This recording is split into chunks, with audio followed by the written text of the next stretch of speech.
Welcome to All In Wrestling. This is Mike, the Wrestling Guy Smith, and I'm about to talk about. I'm making a video for Raw, like I said, for last week, and basically this week.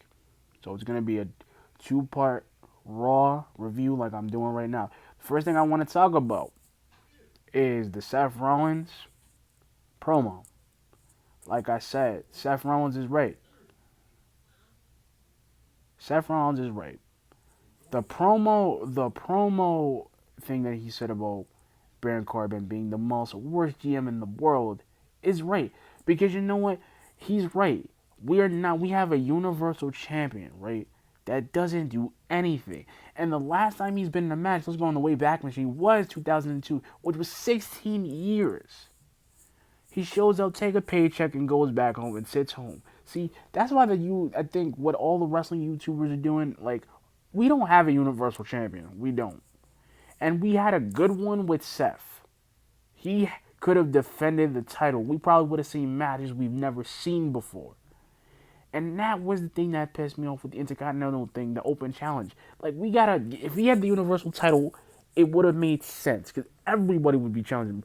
Freaking Braun Strowman, everyone, AOP, all the Revival, all of them. And that's what I mean. We got all this talent in there, and there's no morale. The morale was low, and the thing is, now Vince is finally seeing that he called out Vince, but he's finally seeing that the ratings are shit. The ratings sucked and sucked and sucked, week after week, month after month, because of this tool. This big tool that they think that he's the greatest man in the freaking world, and he is not right for the job. You get rid of Kurt Angle, the only decent GM of Raw that actually gave a freaking damn before Eric Bischoff, after the Ruthless Aggression era. You got rid of him. He sucked because of the fact that everybody knew he was cool. He made matches actually make him interesting, and the rivalries were cool. Then we get some guy that was a wrestler, that was a mid-carder, that hasn't had a title shot, who was Mr. Money in the Bank, but he failed. And the joke was, okay, since we can't really put him on SmackDown, let's just bring him to Raw, put him on Raw, make him a general manager, thinking like he actually is gonna, or should I say, constable, which was a dumb title in the first, because a constable in the English government is basically he's a member of parliament. That's what a constable is, not an American term. They should have just called him interim general manager or vice president of talent relations, like John Laurinaitis. And that's the point.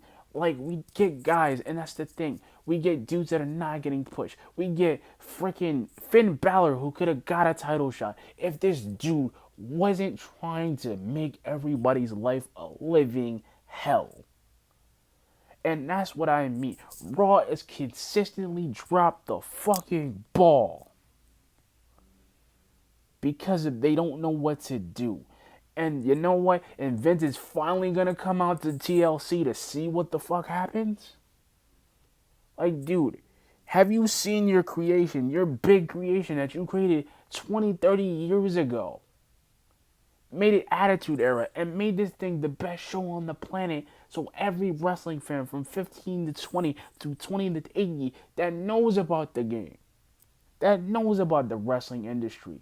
And then we don't get, and you know what's funny? And Triple H doesn't think anything's wrong. You're the freaking COO of the company. You don't think your ratings are really impacting your show, but the B show, which is SmackDown,